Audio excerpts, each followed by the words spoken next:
Magandang hapon mga ka-happy hour. Narito ang mga balita para sa MBC TV Network News Update, 3 PM edition. Bulkang Taal, 3 beses na nagkaroon ng freatic eruption kagabi. Sa pagitan ng alas 7:15 hanggang alas 7:23 kagabi, August 2, nagparamdam ng 3 mahihinang freatic eruption ng Taal Volcano sa Batangas. Ayon sa Philippine Institute of Volcanology and Seismology o PHIVOLCS, nangyari ito sa main crater ng bulkan, at tumagal ng 1 minuto bawat event. Ang freatic eruption o steam-driven explosions, ay lumikha ng plumes na umabot ng 2,100 metro ang taas mula sa crater. Sa nakalipas na 24 na oras, nakapagtala ang PHIVOLCS ng 3 volcanic earthquake sa bulkan. Aabot naman sa 3,309 na tonelada na sulfur dioxide, ang ibinuga nito at naobserbahan ang fog o volcanic smog sa bahagi ng Taal. Sa kabila nito, nananatili pa rin sa alert level 1 ang Bulkang Taal.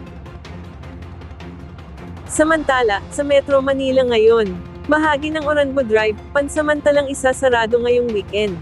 Ayon sa Pasig City Public Information Office, pansamantalang isasarado ang bahagi ng Oranbo Drive sa Barangay Oranbo, Pasig City, upang magbigay daan para sa isasagawa ng araw ng Oranbo activities.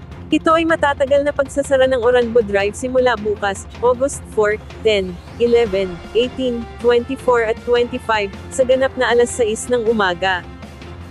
At yan ang mga balita para sa MBC TV Network News Update, 3 PM edition.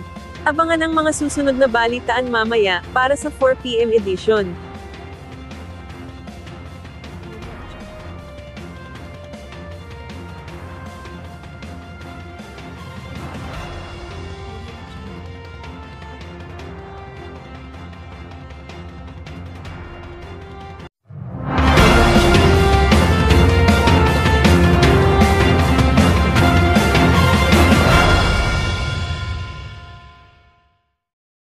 Mga ka-happy hour, kung gusto mong manood ang mga balita sa MBC TV Network News Update, mag-subscribe sa aming YouTube channel, i-like ang aming Facebook page, at i-follow sa aming TikTok account.